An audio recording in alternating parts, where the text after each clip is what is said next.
안녕하세요. 사연에 빠지다의 DJ 민영입니다.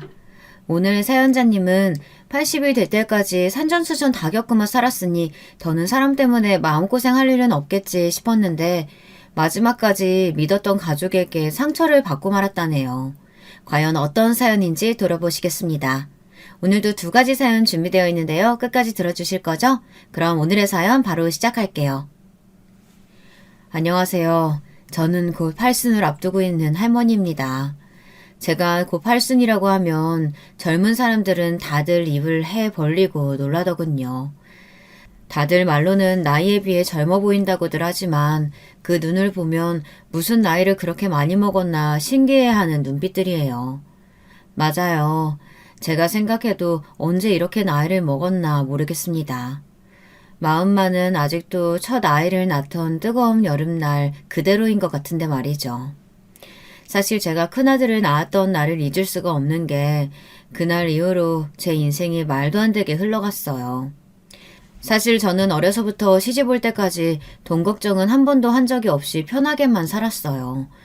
먹을 거 하나 귀하던 시절이었는데도 저희 부모님은 조상을 잘 만나 물려받은 땅이 많아 동네에서 제일 가는 부자였습니다. 덕분에 저는 시집 갈 때까지 손에 물 한 방울 안 묻히고 귀하디 귀하게 살았어요. 집에 제 속옷까지 빨아주는 보모가 있을 정도였으니까요. 그런 제 인생이 결혼과 동시에 180도 달라졌습니다. 저희 아버지가 잘하는 친구라며 그 집 큰아들에게 저를 시집 보냈어요. 시아버지는 목포에서 큰 배를 여러 척이나 가지고 있는 부자였는데요. 제가 결혼한 지 1년도 채 되지 않아 큰 폭풍 후에 배가 다 떠밀리는 큰 사고를 당해서 시아버지가 돌아가시고 말았어요. 그때 시아버지와 함께 바다에 나갔던 선원들이 사고로 많이 죽어서 보상금으로 가지고 있던 배를 다 팔아야 했습니다. 그 이후로 시댁의 가게는 급격히 기울기 시작했죠. 보상금도 보상금이었지만 평생 시아버지가 배를 타고 나가 벌어온 돈으로 살던 시댁은 아예 생업이 중단됐으니 먹고 살 방법이 없었죠. 제 남편이 장남이에요. 그러다 보니 뭐라도 해보겠다며 남편은 여기저기 남의 배를 타고 돈을 벌러 다녔어요. 남편이 돈을 벌러 배를 타고 나가면 한 달이고 두 달이고 집에 들어오지를 않았습니다. 그러다 보니 홀로 된 시어머니와 젊은 시동생 둘의 시누이 둘을 제가 혼자 챙겨야 했죠. 시동생과 시누이들은 그때까지 공부만 해서 고생이라고는 몰랐어요. 밥상을 차리기는커녕 자기들 먹은 그릇 설거지도 할 줄 몰랐죠. 당시에 시동생이 전주에 있는 대학에 다니고 있었는데요. 학비가 없어서 학업을 중단하고 집에 돌아왔습니다. 대학에 가기 전과 확연히 달라진 집안 사정에 시동생은 많이 힘들어했어요. 이미 공부하기는 글렀다고 생각했는지 시동생은 동생들만이라도 공부를 시키겠다고 여기저기 일자리를 알아보러 다녔습니다. 그런데 저라도 시동생을 말렸어야 했습니다. 평생 공부만 한 사람이 뭘 할 줄 안다고 내보내는 게 아니었어요. 시동생은 돈 벌러 동네 공장에 나갔다가 일주일도 되지 않아 그만 손가락을 2개나 잘라먹고 들어왔습니다. 정말 말 그대로 엎친 데 덮친 격이었어요. 그 일로 시어머니는 아예 정신줄을 놓고 말았습니다.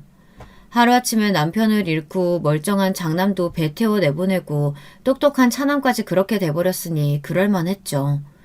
시어머니는 매일 밤 시아버지 이름을 부르며 눈물로 밤을 지새우셨습니다. 아이고, 이럴 거면 나도 데려가지. 내가 전생에 무슨 죄를 지어서 혼자 살아남아 이런 꼴을 보고 앉았을까. 시어머니의 울음소리가 얼마나 기구하고 처량한지 듣고 있으면 저까지도 마음이 시렸습니다. 그래도 다행이었던 건 시어머니와 시동생의 소식을 들은 남편이 배를 탄 지 1년 만에 돌아왔다는 겁니다. 남편은 시어머니와 시동생의 모습을 보고 한참을 서럽게 울었어요. 그때 저는 남편에게 신신당부했어요. 무슨 일이 있어도 다신 배는 타지 말라고요. 아무리 힘들어도 가족끼리 붙어 있어야지 떨어져 사는 건 죽어도 못하겠다고 했습니다. 뭐든 같이 해서 노력하면 설마 살아있는 입에 거미줄 치겠느냐고 했습니다. 그때부터 저는 아주 억적같이 살았어요. 뭘 해도 남편 없이 사는 것보다는 나을 것 같아 돈이 되는 일은 뭐든 했습니다. 저는 동네 시장에 나가 나물이며 생선이며 뭐든 팔았어요. 한 푼이라도 더 벌어야 시동생들 학교도 보내고 시어머니 고기 반찬도 해드리니까요. 그러던 중 작은 사고가 있었어요.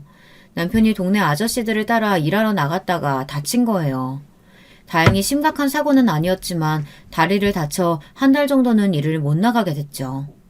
많이 다치지 않아 다행이었지만 하루 벌어 하루 사는 집 살림에는 큰일이었어요. 그때가 제 인생에 가장 힘들었던 시기입니다. 마침 제가 큰아이를 임신했을 때인데 배가 불러 움직이기도 힘든 상태로 매일 시장에 나가 장사를 했습니다. 어쩔 수 없었어요. 당장 나가서 돈을 벌 수 있는 사람이 저밖에 없었으니까요. 그러던 중에 하루는 제가 하혈하고 시장 바닥에 쓰러져서 병원에 실려갔어요. 병원에서는 난리가 났습니다. 이 무더운 날 만삭의 임산부가 무거운 짐을 들고 날랐으니 당연한 일이라고요. 하마터면 애고 산모고 다 위험할 뻔했답니다. 그때 연락을 받고 병원에 온 친정 부모님께서 난리가 나셨습니다. 그때까지도 제 상황을 친정에 한 번도 말씀드리지 않았거든요. 그랬으니 친정 부모님은 제 몰골을 보고 깜짝 놀라셨죠. 저야 진작에 친정에 찾아가고 이야기하고 싶었지만 그럴 수가 없었어요. 시어머니와 남편이 그러지 말라고 했거든요. 시집 왔으면 우리 집 귀신인데 힘들다고 쪼르르 친정에 달려가면 친정 부모님이 얼마나 걱정하시겠니? 그건 절대 안 된다. 우리 집 일인데 우리가 알아서 해결해야지. 안 그래도 아버지 돌아가셨을 때 장인어른 장례며 장지 구하는 것까지 다 도와주셔서 내가 얼마나 죄송했는데 이제 와서 딸 앞장세워 도와달라는 말은 난 죽어도 못해. 저는 밥도 굶게 생긴 마당에 자존심이 다 무슨 소용인가 싶었지만 남편이나 시어머니 말을 거스르고 친정에 갈 수는 없었습니다. 요즘 젊은 사람들이야 절대 이해하지 못하겠지만 제가 젊었던 그 시절엔 여자가 시집가면 시댁 사람이었어요. 시부모님 말이라면 똥이 된장이라도 퍼먹어야 할 판이었죠. 저 나름대로는 버틸 만큼 버텼다고 생각했습니다. 더는 저도 힘들어서 안 되겠더군요. 저는 병원에 오신 친정 부모님께 시댁 사정을 말씀드리고 작은 가게라도 차리게 좀 도와달라고 말씀드렸어요. 친정 부모님은 당연히 난리가 나셨습니다. 이 지경이 될 때까지 왜 말을 하지 않았냐고요. 저는 할 말이 없었어요. 제가 생각해도 염치가 없었으니까요. 그래도 비빌 언덕이 있다는 것만으로도 천만 다행이었습니다. 그 몸으로 장사는 무슨 장사야? 우선 이 돈으로 김서방한테 할 수 있는 일부터 빨리 찾아보라고 해. 너는 절대 나설 생각하지 말고 네 몸이나 추스러.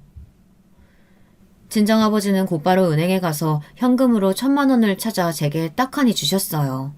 당시 1,000만 원이면 서울의 작은 아파트도 한 채 살 수 있는 돈이었습니다. 저와 남편은 그 돈을 가지고 동네의 창고란 창고는 다 알아보고 다녔습니다. 저희 식구가 자그마치 6이에요. 앞으로 아이가 태어나면 걷어먹일 가족은 계속 늘어나죠. 작은 구멍가게로는 답이 없었어요. 남편이 평소 배를 타며 제게 한 이야기가 있었는데요. 생선을 많이 잡아도 생선이 워낙 잘 상해서 빠른 시일에 팔아야 한다고요. 돈만 있으면 냉동 창고를 사서 생선이며 해산물을 냉동해 팔고 싶다고 했습니다. 그럼 외국에 보내기도 쉽다고요. 저와 남편은 친정아버지가 준 돈을 가지고 다 무너져가는 공장을 하나 인수해 냉동 창고를 만들었습니다. 그리고 남편이 아는 배에서 들어오는 생선이나 해산물들을 손질해서 냉동해서 전국 각지로 보내는 일을 했어요. 저와 남편의 계획은 대성공이었습니다. 처음엔 전국으로 보내던 해산물을 나중에는 일본 수출까지 성공해서 대박이 났습니다. 돈이 돈을 번다고 수입이 늘어날 때마다 수출 품목을 늘렸는데 그만큼 수입이 배로 늘었어요. 저는 그래서 제 아들이 태어나던 날을 잊지 못해요. 가만히 있어도 등에서 땀이 날 정도로 더운 날이었는데 남편이 서울에 거래를 뚫었다면서 신이 나서 병원에 달려왔거든요. 제 큰아들이 복덩이예요. 큰아들이 태어나고 나서 저희 사업이 대성공을 이뤘으니까요. 그때부터 제 인생은 탄탄대로였습니다. 저는 남편과 사업을 늘려 목포에서 완도까지 해산물 사업으로 이름을 날렸습니다. 자식도 셋이나 낳고 다복하게 살았어요. 저희가 번 돈으로 시동생들 공부도 다 시키고 시집 장가까지 다 보냈습니다. 정신이 성치 않은 시어머니 부양까지 다 하고요. 시어머니가 돌아가실 때 그 정신없는 양반이 저에게 우리 집에 며느리로 들어와줘서 고맙다고 저를 꼭 안아주셨어요. 저도 이제 80이 된 나이인데도 아직도 그날의 기억이 생생하답니다. 제가 이 정도로 먹고 살게 된 데에는 다 친정 부모님 덕분이니 저와 남편은 친정에도 잘했어요. 나중에는 친정 아버지가 은퇴하시며 저희 사업에 투자를 해주셔서 사업 규모는 점점 더 커졌습니다. 저는 그렇게 평생을 정신없이 살았어요. 돈만 버느라 시간이 가고 나이 드는 것도 모르고 살았습니다. 어느새 자식들이 다 장성해서 시집 장가까지 모두 다 갔습니다. 이렇게 보면 제가 고민 하나 없을 것처럼 보이지만 저에게도 고민 한 가지가 있었습니다. 저나 남편이나 둘 다 돈 버는 재주는 있어도 자식 키우는 능력은 없는지 자식들이 영 부실해요. 저는 나름대로 열심히 키운다고 키웠는데 많이 부족했나 봅니다. 저에게는 아들 둘과 딸 하나가 있는데요. 큰아들과 둘째 아들은 제 사업을 물려받기 위해 함께 일하고 있고 딸은 피아노를 전공해서 대학에 강사로 나가고 있어요. 겉으로 보기엔 다들 멀쩡해 보이지만 속이 그렇지가 않습니다. 하나같이 부실해서 걱정이 이만저만이 아니에요. 어릴 때부터 셋이 얼마나 치고받고 싸우는지 하루도 바람잘 날이 없었습니다. 한 번은 딸애가 사고를 쳤어요. 수능시험을 치자마자 저에게 상의도 안 하고 혼자 서울 강남에 있는 병원에 가서 성형수술을 했더라고요. 도대체 어떻게 된 애가 그런 중요한 일을 부모와 상의도 안 하고 결정한답니까? 얼굴이 탱탱 부어서 나타나서는 예뻐지려고 한 거니까 저더러 잔소리하지 말랍니다. 이제 20살도 안 된 애가 얼굴을 그렇게 만들고 와서는 뭐? 잔소리하지 마? 너 도대체 무슨 돈이 있어서 그 비싼 강남에 가서 수술을 했어? 제가 돈은 많아도 자식들에게 돈을 마구 퍼주는 사람은 아니에요. 어려서부터 버릇 잘못 들을까봐 다른 애들이랑 비슷하게 항상 용돈만 줬습니다. 막내 딸내미는 안 그래도 누뚱이라 남편이 오냐오냐 하거든요. 저는 또 남편이 저 모르게 돈을 줬나 싶어 딸을 추궁했습니다. 제가 준 용돈으로 성형수술을 하기에는 턱없이 부족할 테니까요. 그런데 성형하라고 돈을 준 건 남편이 아니라 바로 큰아들이었습니다. 오빠한테 내가 돈 좀 빌렸어. 이자만 주면 오빠가 병원도 같이 가지고 돈도 빌려준다고 해서. 정말 기가 막히고 코가 막혔습니다. 오빠라는 자식이 자기 여동생한테 성형하라고 부추기고 돈을 주고 이자를 받기로 했다네요. 저는 그 길로 큰아들 놈을 잡아서 등을 갈겨줬어요. 네 놈이 사채업자야? 여동생한테 돈 빌려주고 이자 받게? 도대체 정신이 있니 없니? 명색이 창남이라는 놈이 이 모양이니 엄마가 누굴 믿고 일하겠어? 엄마도 딸 얼굴 봤으면 알 거 아니야. 저렇게 못생겼는데 나중에 시집이나 가겠어? 한 살이라도 어릴 때 뜯어고치는 게 낫지. 아들놈은 일찍이 제 회사에서 일을 배우고 있었어요. 워낙 철이 없어 그런지 사회생활을 일찍 시작하고도 영 정신을 못 차렸습니다. 그 이후에도 자식들은 꾸준히 크고 작은 사고를 쳤어요. 두 아들놈들은 하는 것도 없으면서 매일 승진시켜달라고 상화였고 딸녀는 유학 가서도 하라는 공부는 안 하고 만나는 남자마다 결혼하겠다고 난리였어요. 결국엔 매일 차여서 울고 불며 한국에 들어왔죠. 그래도 남편이 살아있을 때는 함께 자식들 뒤치다꺼리 하면서 살다 보니 그나마 괜찮았는데 몇 년 전 남편이 죽고 나서 저 혼자 감당이 안 됩니다. 자식들도 머리가 크니 저 혼자 힘으로는 감당이 안 되더라고요. 막내딸이 욕심이 많기는 해도 어려서부터 피아노를 곧잘 쳐서 유학도 갔다 오고 대학도 알아서 갔어요. 그런데 아들 둘은 학교 다닐 때부터 공부에 전혀 흥미가 없는 건 물론이고 사고도 많이 쳤어요. 우르르 몰려다니면서 쌈박질하고 애들 괴롭히고 다녀 경찰서에 불려간 적도 있었습니다. 둘 다 대학 문턱도 구경을 못했어요.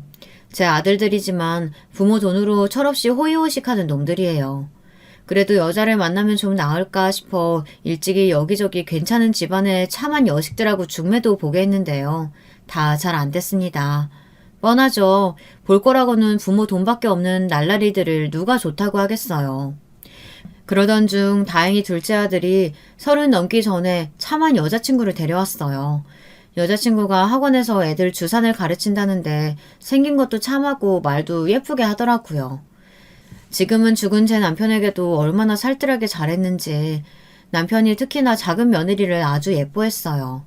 작은 며느리는 아버지가 일찍 돌아가셔서 홀어머니와 오빠와 셋이서만 살았대요. 홀어머니인 거야 그렇다 치고 하나 있는 오빠가 어릴 때부터 사고를 좀 쳐서 전과가 있다고 하더라고요. 그게 마음에 좀 걸렸지만 그래도 제 아들 같은 놈하고 살아주겠다는 게 고마워서 얼른 결혼을 허락했어요. 오빠야 시집 오고 나면 볼 일이야 있겠나 싶기도 했고요. 더군다나 작은 며느리가 기특했던 게 자기가 작은 며느리인데도 우리 집에 들어와서 시부모를 모시고 살겠다고 그러더라고요. 어려서부터 아버지 없이 살아서 그런지 가족들이 북적이는 집에서 살아보고 싶었어요. 당시에 딸도 유학 중일 때라 적적했었는데 며느리가 알아서 함께 살아주겠다고 하니 말은 안 했어도 고맙더군요. 더군다나 작은 며느리는 아들과도 사이좋게 잘 지냈어요. 작은 아들이 먼저 결혼하고 바로 다음 해에 큰아들도 선을 봐서 급하게 장가를 보냈는데 큰 며느리는 중매로 결혼해서인지 영 큰아들이랑 사이가 좋지 않았거든요. 툭하면 둘이 싸워서 큰 며느리가 친정에 쪼르르 달려가곤 했어요. 그럴 때마다 사돈한테 연락이 와서 제가 아주 피곤했답니다. 사돈은 도대체 아들 교육을 어떻게 시키신 겁니까? 매일 술 먹고 늦게 들어오는 것도 모자라서 우리 애가 스트레스 좀 풀겠다고 나가서 쇼핑한 거 가지고 소리 지르면서 쇼핑백을 던졌다는데요. 어쩜 남자가 그거 돈 몇 푼 가지고 쪼잔하게 그런데요? 사돈, 들어보니 돈 몇 푼이 아니던데요. 백화점에서 무슨 구두를 10켤레나 주문해서 신발장이 첫째 신발로 아주 꽉 찼답니다. 그렇다고 남자가 아내한테 쇼핑백 집어던지는 게 말이 됩니까? 우리 애가 울며 이혼하겠다는 걸 제가 하루 종일 말렸다고요. 저는 전화상으로도 사돈에게 머리 숙여 사과하고 곧바로 아들을 사돈 댁에 보냈습니다. 장인 장모에게 제대로 사죄하고 큰 며느리를 데려오라고 했어요. 사실 지금 생각하면 그냥 그때 이혼을 시켰어야 했어요. 첫째 아들 내외는 결혼하고부터 평생 바람잘 날이 없었거든요. 사실 저도 딸 키우는 부모로서 이런 소리 하기는 정말 싫지만 큰 며느리가 저도 마음에 안 들었어요. 살아온 환경은 무시 못한다지만 둘째는 경제적으로 유복하지 않은 집안에서 커서 그런지 애가 알뜰해요. 남편이 주는 생활비로 가계부까지 쓰고 돈까지 척척 모아 적금을 탔다고 한 번씩 남편과 제게 소고기도 사주고 외투까지 한 번씩 사주고는 했습니다. 반면 큰애는 전혀 그런 게 없어요. 돈만 생기면 자기 구두니 옷이니 사들이기 바쁩니다. 집에 가봐도 방 하나가 첫째 물건으로 가득 찼어요. 남편은 돈 벌어보겠다고 매일 지방 여기저기 냉동창고를 다니며 일하는데 아무리 팔자 좋게 태어났어도 그렇지 매일 집구석에서 화장이나 하고 백화점만 드나드니 밉살 맞기는 하더라고요. 남편이 죽기 전에 장남이 있는데도 차남인 둘째에게 회사를 물려주라고 한 것도 며느리 때문이에요. 남편은 항상 남자는 여자하기 나름이라는 말을 많이 했습니다. 나 봐봐. 당신 아니었으면 내가 어떻게 사장님이니 회장님이니 그런 소리 들으면서 살았겠어. 잘 지켜봐.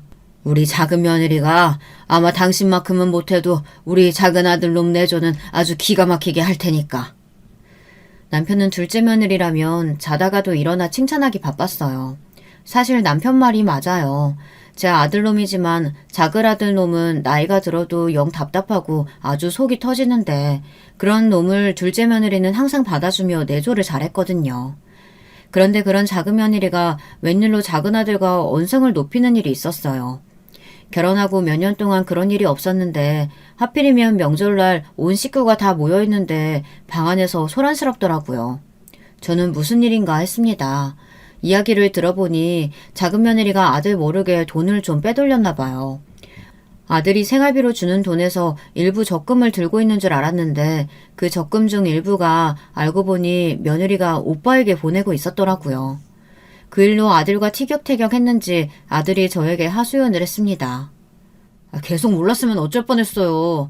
안 그래도 혼자 사시는 장모님 매일 걱정된다고 해서 갈 때마다 용돈에 병원비에 다 드리고 오는데 이제는 나 모르게 돈까지 빼돌려서 사기꾼 형님한테 보내고 있었다니까요.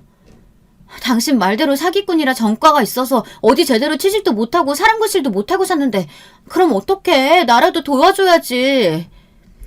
그렇다고 말도 안 하고 돈을 빼돌려? 남편까지 속이는 사람을 어떻게 믿고 돈을 맡겨? 저는 우선 아들부터 진정시키고 며느리와 이야기를 나눴습니다. 며느리 말이 결혼하고 지금까지 계속 돈을 빼돌린 거는 아니라네요. 최근에 오빠가 힘들다고 연락이 와서 처음 보내준 거래요. 며느리 오빠가 어머니랑 같이 살고 있는데 취직이 안 돼서 돈이 한 푼도 없나 봐요. 명절인데 고기 살 돈도 없다고 했답니다. 이래서 여자도 집안에 보고 드려야 한다니까요. 원래 없이 산 사람들이 음흉해서 뒤로 무슨 짓 할지 몰라요, 어머니. 동서 이런 것도 모르고 착하다고 얼마나 칭찬하셨어요? 사람은 다 겪어봐야 안다니까요. 항상 둘째 며느리에게 샘을 부리던 큰 며느리가 이때다 싶었는지 아주 흠을 잡더라고요. 첫째 네가 뭘 한다고 나서 그래봐야 네가 백화점 가서 한 번 쇼핑하는 돈보다 적은 돈이야. 둘째 너 아무리 화가 나도 그렇지 식구들 다 있는 앞에서 아내한테 그런 소리 하면 어떡해. 오늘은 명절이니까 넘어가고 다음에 다시 이야기하자. 저는 그 순간에도 제 자식보다 둘째 며느리가 더 걱정됐습니다. 착하고 마음 여린 애가 식구들 앞에서 그런 소리를 들었으니 상처받을 것 같아서요. 길지는 않지만 몇 년 동안 제가 옆에서 지켜본 바에 의하면 둘째가 절대 작정하고 그런 짓을 한 애는 아니에요. 첫째면 몰라도요. 제가 둘째 편을 드는 것 같아 서운했는지 아들들과 큰며느리는 입술을 삐죽 내밀며 궁시렁거렸습니다. 그날 저녁 제 방에 온 둘째 며느리는 펑펑 울면서 친정 이야기를 했어요. 엄마가 허리도 아프고 무릎도 계속 아픈데 계속 돈을 벌어야 하니까 새벽마다 식당에 나가서 일하시거든요. 오빠도 그런 엄마 보는 게 속상하니까 뭐라도 해보려고 하는데 잘 안 되나 봐요. 이러다가 오빠가 또 나쁜 사람들하고 어울릴까 봐 걱정돼서 제가 조금이라도 보태준 거예요. 몰래 그런 짓 해서 죄송해요, 어머니. 둘째 며느리가 손까지 덜덜 떨며 머리를 조아리고 죄송하다고 말하는데 제가 다 얼굴이 뜨겁더군요. 며느리가 그깟 돈 친정에 좀 줬다고 화를 낼 일인가 싶었어요. 저는 둘째 며느리가 너무 안쓰럽더군요. 죄송하긴 뭐가 죄송해. 둘째 네가 나랑 너희 시아버지한테 하는 것만 해도 월급으로 환산하면 얼만데. 앞으로는 걱정하지 말고 내가 따로 챙겨줄 테니까 꼭 사돈께 드려. 식당 일은 하시지 말라고 하고. 작은 며느리는 말도 못하고 주저앉아 펑펑 울었습니다. 저는 그런 작은 며느리가 이해됐어요.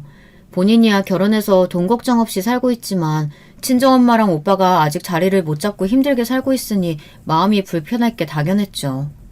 방법이 잘못되기는 했지만 그래도 그렇게라도 오빠를 도와주고 싶었던 마음은 이해합니다.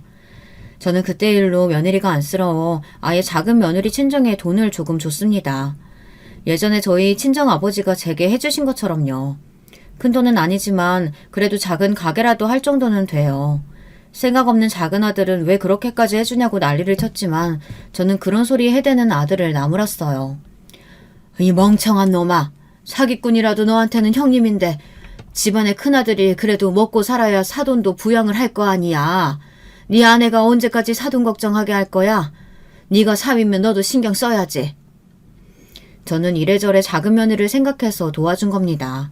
사돈이 마음 편히 살아야 며느리도 마음이 놓일 것 같아서요. 그 이후로 작은 며느리는 저와 남편에게 더 잘했습니다. 그렇게 신경 쓰지 않아도 된다고 해도 항상 먹을 거며 입는 거며 살뜰하게 챙겼어요. 얘가 얼마나 생각이 깊은지 계절이 바뀔 때마다 말하지 않아도 집안 정리도 다 알아서 하고 저나 남편 옷까지 새로 사서 깨끗하게 옷장에 넣어주고는 했습니다. 먹는 것도 남편이 당뇨에 고혈압이 있었는데 아내인 저도 신경 안 쓰는 걸 며느리인 둘째가 항상 식단이며 약이며 알아서 챙겨줬어요. 매일 새벽마다 새벽세장에 나가서 가장 신선한 채소랑 과일을 사서 아침마다 출근하는 남편에게 녹즙을 내려줬어요. 점심에 드시라고 도시락까지 만들어주고요. 그러면서도 사소한 생색 한 번 낸 적이 없습니다. 첫째 며느리는 지나가다가 떡만 조금 사와도 자기가 제일 유명한 가게에서 줄 서서 사온 거라고 연신 말하는데 둘째는 평생 그런 소리를 한 번 안 했어요. 사실 첫째 며느리가 떡을 사오면 무서웠습니다. 시댁에 일절 신경 안 쓰는 애가 갑자기 나타나면 항상 저나 남편에게 할 말이 있어서 오는 거거든요. 당시에 제가 허리가 좀 안 좋아서 몇 달을 집에서 쉬고 있었어요. 회사에는 남편도 있고 어쨌든 아들이 둘씩이나 있으니 오랜만에 아프다는 핑계로 쉬어보는 거였습니다. 그런데 그날 또 첫째 며느리가 백화점에서 산 비싼 약과라며 환가를 사왔어요. 저는 웬일이냐고 물었죠.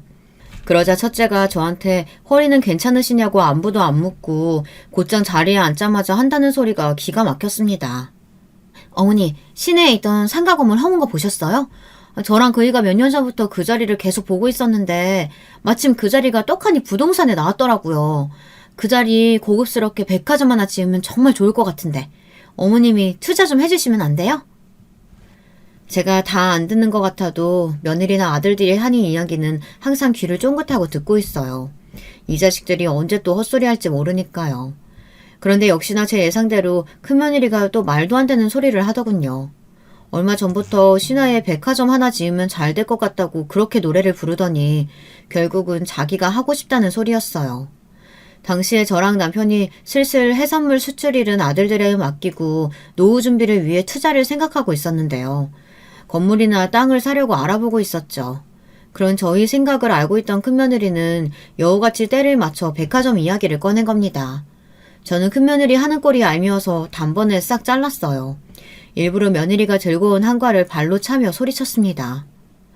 너희들이 백화점에서 물건을 사보기만 했지 뭘 한다고 백화점을 해? 저는 아픈 허리를 부여잡고 힘껏 소리쳤어요. 사업의 사자도 모르는 것들이 제 돈으로 백화점 사장 요리를 할 심산인 게 너무 보여서요. 저번에 저희도 다 들었어요. 아버님이랑 어머님 회사 서방님한테 주시려고 하시는 거잖아요. 그럼 우리 그 애는 명색의 장남인데 동생한테 치워서 어떻게 먹고 살아요. 어머님이 장남도 책임져 주셔야죠. 큰며느리는 억지를 부렸습니다. 아직 둘째에게 회사를 물려준 것도 아닌데 자기들은 찬밥 심세라며 하소연을 하더라고요. 장남을 이렇게 홀대하는 경우가 어디 있냐고요. 저는 자식들끼리 부모 돈 가지고 싸우고 재산 상속으로 칼분이 난다는 뉴스들을 보면서 남의 얘기가 아니겠구나 생각했어요. 제가 키운 아들놈들을 보고 있으면 저놈들은 나랑 남편을 부모가 아니라 은행으로 생각하는구나 싶을 때가 많았거든요. 제가 이기적인지는 몰라도 그래서 며느리나 사위만은 제대로 정신 박힌 애들이 들어오길 바랬어요. 내 자식들이 아무리 못난 짓을 해도 옆에서 가르치고 혼내줄 배우자들일요. 그런데 역시나 내 아들놈이 엉망이니 며느리도 엉망인 게 당연한 일인가 봅니다. 큰며느리는 제가 백화점을 안 지어주겠다고 하자 그때부터 아주 막무가내로 나왔어요. 제 생일날이고 남편 생일이고 아예 오지도 않았습니다. 큰아들이 아무리 말해도 자기는 안 오겠다고 했대요. 윤석이 엄마가 백화점 힘들면 회사라도 나한테 물려달래. 아니면 며느리 노릇도 안 하고 나랑 이혼하겠대. 아들 이야기를 들어보니 큰며느리는 애초에 우리 집안만 보고 제 아들과 결혼한 거랍니다. 제 아들이 인물도 없고 배운 것도 없이 무식한데 오로지 우리 집 돈만 보고 장남이라는 소리에 미래를 생각해서 꾹 참고 시집 온 거랍니다. 저는 그 소리를 듣는데 너무 기가 막혀서 그러면 그냥 이혼하라고 했어요. 저도 돈만 밝히는 며느리는 필요 없다고요. 그리고 큰아들도 아예 회사에서 나가라고 했습니다. 지금까지 내 아들이라고 참고 받아준 거지 능력이 있어서 데리고 있었던 건 아니니까요.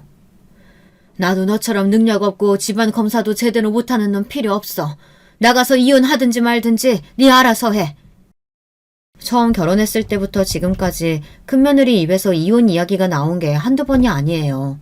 제가 아는 것도 셀 수 없이 많습니다. 어린애도 아니고 자식까지 낳은 게 책임감 없이 기분만 상하면 이혼 이야기부터 꺼내는 게 꼴보기 싫었어요. 저는 정말 그대로 큰아들을 회사에서 내쫓았습니다.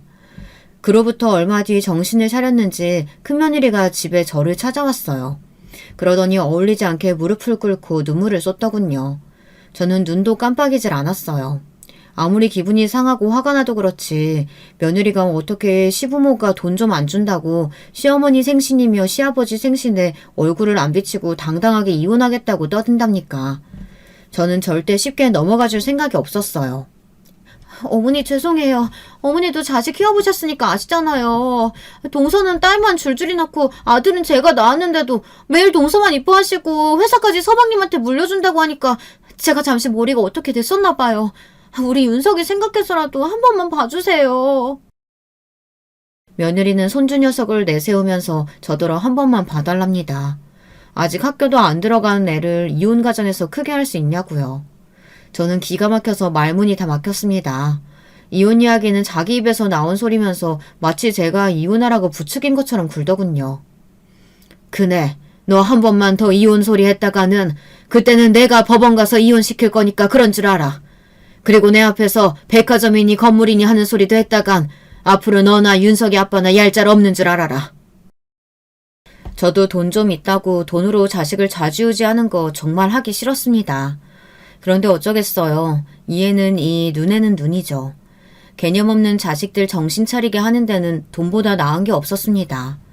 그 이후로 큰아들도 다시 회사로 복귀하고 다시 일을 시작했습니다. 그로부터 몇 년은 그래도 좀 잠잠했어요. 아들들이나 딸도 다들 자기들 자식 키우면서 먹고 사느라 정신이 없는지 부모까지 신경 쓸 여력이 없는 것 같더라고요. 그제서야 저랑 남편 둘 다 드디어 자식들에게서 좀 해방이 되나 보다 했습니다. 그때쯤 되니 저나 남편이나 둘 다 나이를 먹어 몸이 하나둘씩 고장이 나기 시작하더군요. 남편은 젊어서도 당뇨랑 고혈압 약을 달고 살아서 환갑이 지나자마자 병원 신세를 지기 시작했어요. 약도 먹고 꾸준히 운동도 하는데도 자꾸만 다리에 혈관이 막혀 1년에 한 번씩 뚫어주는 시술을 받으러 다녔습니다. 그때마다 둘째 며느리가 고생했어요. 제가 가도 된다고 하는데도 항상 본인이 나서서 남편을 병원에 데리고 다녔어요. 자식이 셋이나 있는데도 둘째 며느리 하나가 훨씬 더 저나 남편에게 잘했죠. 제가 요즘 애들일에 엄마일에 정신이 없어서 어머님 아버님께 너무 소홀했어요. 이거라도 하게 해주세요. 그래야 제 마음이 편해요. 아이고, 그걸 말이라고 하니? 너는 이미 며느리로서 넘치게 우리한테 잘했어. 우리 걱정 말고 애들이랑 어머니 잘 챙겨라. 우리 둘째 며느리는 정말 버릴 게 하나도 없어요. 얼마나 예쁘면 제가 우리 둘째 며느리 똥도 금이라고 말하고 다닐 정도입니다. 제 딸보다도 훨씬 더 진짜 제 딸 같았죠. 그맘때 손녀가 서울로 대학을 가게 돼서 둘째 며느리가 서울에 왔다 갔다 하느라 바빴거든요. 손녀 지낼 집도 구하고 다니느라요. 거기다 둘째 사돈이 유방암에 걸려서 병원에 왔다 갔다 하느라 둘째 며느리가 정신이 없었습니다. 그 와중에도 제 남편 병원에 데리고 가겠다고 저랑 그렇게 실랑이를 했다니까요. 우리 둘째 며느리는 정말 대단해요. 아이들까지 얼마나 잘 키우는지 딸 둘을 다 서울에 있는 명문대에 떡하니 보냈습니다. 더 대단한 건 둘째 아들도 자식들이 생기고 나니 많이 변했다는 겁니다. 어느새 나이 들어 딸 둘 아빠가 되더니 흔히들 요즘 말하는 말로 딸바보가 따로 없었죠. 젊어서는 매일 친구들하고 어울려 놀기 좋아하고 이 모임 저 모임 다니느라 매일 술독에 빠져 살더니만 소녀들이 태어나고 나서는 둘째 아들 놈이 칼같이 퇴근해서 집에 오더라고요. 자기 새끼 예뻐서 매일 물고 빨고 주말이면 나들이를 다니는데 부모로서 그 모습만큼 보기 좋은 장면이 없었습니다. 이게 다 둘째 며느리 덕분이에요. 그러던 중 둘째 며느리에게 속상한 일이 생겼는데요. 둘째 사돈이 유방암 치료를 받는 중에 다른 장기로 자꾸 전이가 돼서 상황이 좋지 않았습니다. 병원에서 마음의 준비를 하라고까지 이야기했대요. 지난 몇 년 동안 둘째 며느리가 사돈 걱정하느라 얼마나 마음고생했는지 가장 잘 아는 저로서는 마음이 찢어질 것 같았습니다. 그 밝고 착한 애가 하루가 다르게 살이 빠지고 말라가는데 제 속이 다 속이 아니더군요. 저는 안 되겠다 싶어 둘째 며느리를 불렀습니다. 지금까지 내 욕심에 너 데리고 살았지만 나도 사람인지라 매일 사돈한테 미안하고 죄송스러웠어. 이렇게 착한 딸 키워서 남한테 보냈으니 얼마나 매일 안타깝고 걱정될까 싶어서. 이제 와서 이러는 것도 죄송하지만 지금부터라도 어머니 곁에 있어드려. 우리 걱정은 하지 말고. 진심이었습니다. 사실 지난 20년 동안 둘째 며느리 수발 다 받아가며 살면서 저도 염치라는 게 있는데 항상 둘째 사돈에게 죄송스러운 마음이 있었어요. 그깟 돈 좀 준다고 딸을 힘들게 부려먹고 있으니 마음이 편치만은 않았습니다. 하지만 둘째 며느리가 너무 예쁘고 좋아서 저도 계속 욕심내고 있었어요. 하지만 이대로 있다가는 둘째도 저도 후회할 것 같아 이제라도 어머니께 보내주기로 했습니다. 둘째는 연신 괜찮다고 했지만 제가 마음이 좋지 않아 둘째와 사돈이 지낼 만한 곳을 구해줬습니다. 병원에서도 가깝고 시설도 깨끗한 곳으로요. 언제가 될지 모르지만 사돈이 돌아가시기 전까지만이라도 딸이랑 편하게 사셨으면 해서 제가 둘째 며느리에게 선물로 집을 줬어요. 제가 지금까지 둘째에게 받은 거에 비하면 턱없이 작지만 꼭 해주고 싶었습니다. 둘째, 너도 지금까지 시부모 모시고 살면서 애들 키우느라 고생했는데 지금부터라도 마음 편하게 먹고 좀 쉬어. 다른 생각은 하지 말고 사돈 곁에 있어드려. 둘째 며느리가 감사하다며 펑펑 우는데 정말 저도 마음이 울컥했습니다. 피 한 방울 안 섞인 남이라도 20년 넘게 같이 살다 보니 진짜 가족이 됐는지 둘째 며느리는 눈만 마주쳐도 마음이 울컥울컥했어요. 그러던 어느 날이었습니다. 둘째 사돈이 돌아가시고 얼마 되지 않아 제게도 일이 생겼습니다. 사람 일이라는 게 참 한치 앞을 모르겠더군요. 남편이 지병이 있어 매일 골골하다 보니 남편 건강만 신경 쓰느라 정작 제 건강을 놓치고 있었나 봐요. 건강검진을 했는데 대장 쪽에 뭔가 이상한 게 보인다며 정밀검사를 해보자고 하더군요. 그 일로 집안이 발칵 뒤집혔어요. 지금까지 살면서 감기 한 번 제대로 걸린 적 없는 제가 몸에 문제가 있다고 하니 남편부터 자식들까지 걱정을 하더라고요. 특히나 큰며느리 하는 소리가 어이가 없었어요. 이게 다 동서 때문이잖아. 동서 있을 땐 이런 일 없었는데 동서가 나가자마자 동서가 안 챙기니까 바로 어머님 건강에 문제 생긴 거 아니야. 그게 무슨 말 같지도 않은 소리야. 둘째가 지금까지 나랑 네 시아버지 모시면서 얼마나 고생을 했는데 그런 소리를 해. 정말이지 나이가 들어 또 철딱선이 없는 큰며느리 때문에 제가 골치가 아플 지경이었어요. 그 말에 신경이 쓰였는지 둘째가 다시 집으로 들어오겠다는 소리까지 했어요. 저는 한사코 거절했습니다. 젊어서도 저야 힘이 있으니 애들도 봐주고 집안일도 도와가며 같이 했지만 이제 저나 남편이나 둘 다 늙어서 아플 일만 남았는데 평생 시부모 모시고 친정어머니 병간호하느라 고생한 둘째에게 저까지 짐이 되고 싶지는 않았어요. 이제야 소녀들이랑 여행도 다니고 마음 편하게 사는 애를 또 고생시킬 수는 없었습니다. 내가 돈이 있는데 무슨 걱정이야. 사람 쓰고 병원 갈 일 있으면 간병인 쓰면 되니까 걱정하지 마라.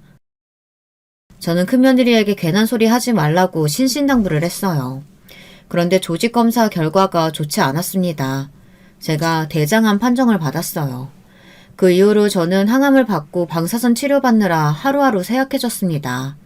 암이라는 게 참 모진 병이더군요.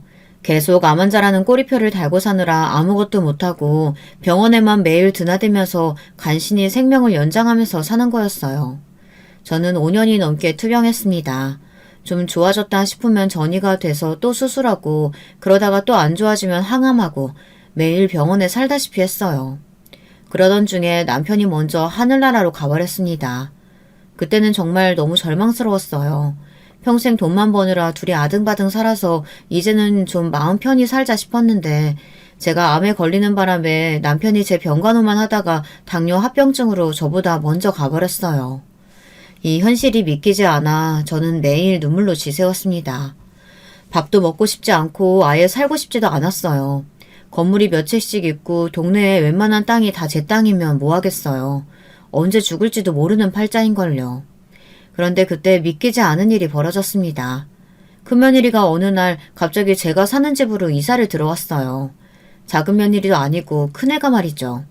저는 도대체 얘가 무슨 바람이 불었나 했습니다.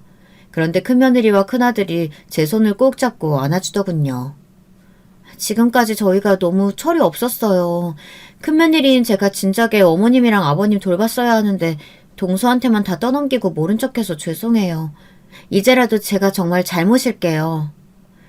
남편이 죽고 나서 큰아들 며느리가 깨달은 바가 많았나 봐요.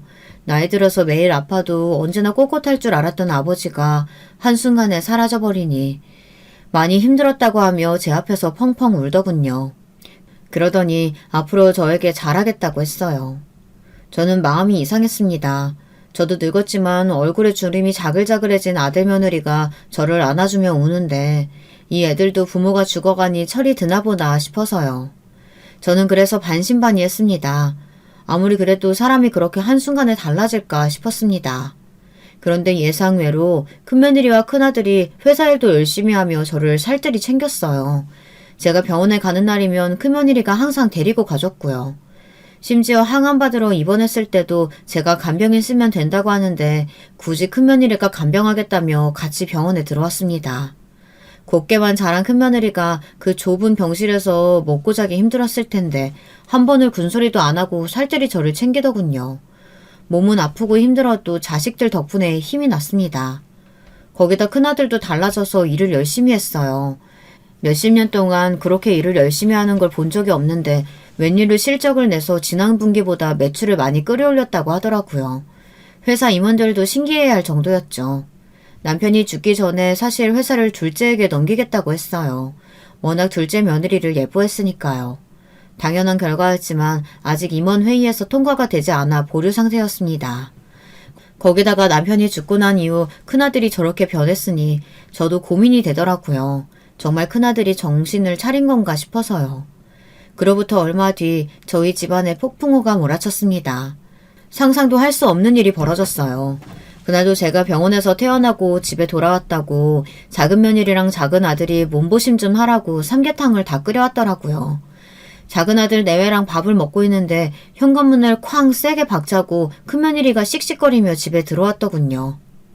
어머니, 이게 다 뭐예요? 제가 병원에 같이 들어가겠다는데 굳이 혼자서 들어가시겠다고 고집 부리시더니만 저희 등에 칼 꽂으시려고 그러신 거였어요? 역시나 예상대로 큰 며느리는 예전의 모습으로 돌아왔습니다. 얼마 전까지 제 앞에서 효부 흉내를 내더니만 병원에서 이제 막 나온 시어머니한테 소리를 지르며 따지더군요.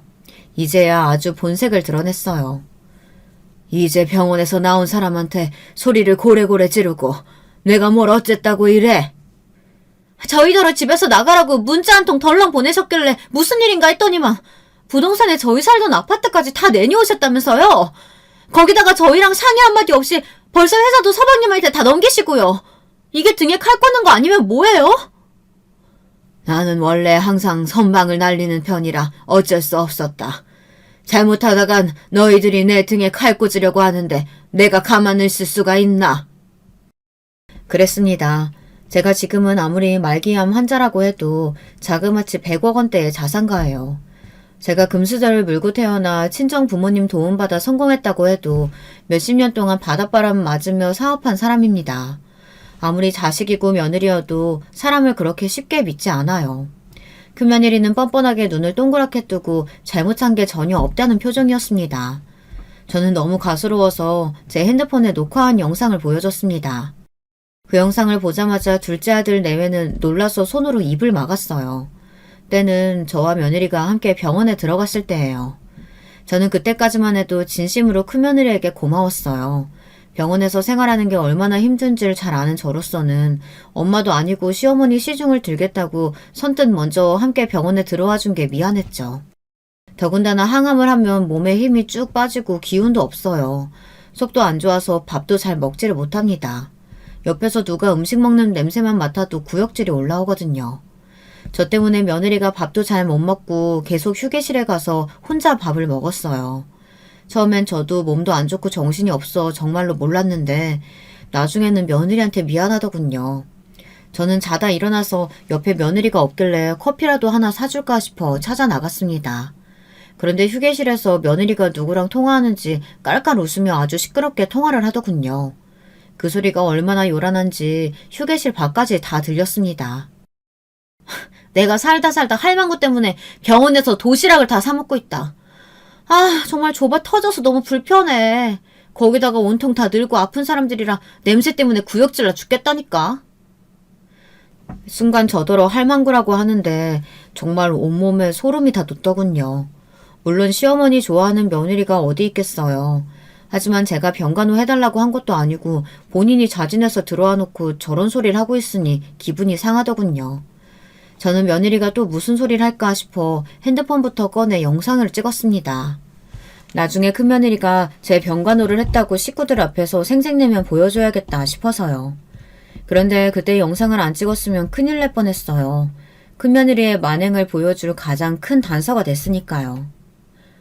나라고 이러고 있고 싶겠어. 이렇게라도 해야 나중에 재산 분할할 때 큰 소리 좀 내지. 아휴, 생각만 해도 신난다. 우리 할망구 곧 뒤진데 그 많은 재산 두고 죽으려면 얼마나 억울할까? 내가 이날만 기다리고 그 재수없는 남편하고도 꾹 참고 산 거라니까. 나는 앞으로 평생 우리 할망구 재산 다 쓰고 죽어야지. 요즘 핸드폰은 참 좋아요. 영상도 영상이지만 목소리까지 아주 선명하게 잘 찍혔더군요. 아니 이걸 어떻게... 어떻게는 뭐가 어떻게.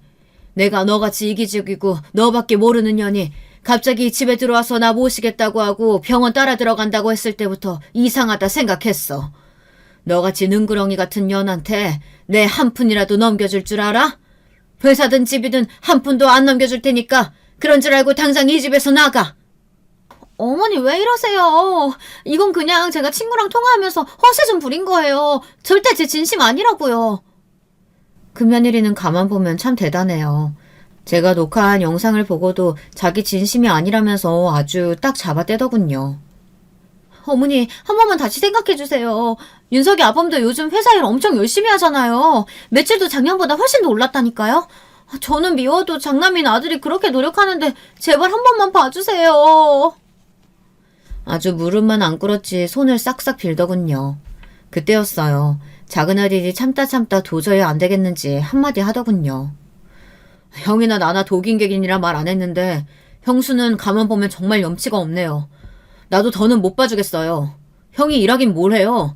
직원들을 얼마나 쪼아댔는지 형이 매출 신경 쓰고 나서부터 실장이랑 팀장이랑 다들 옷 벗고 나간 직원이 10은 넘어요.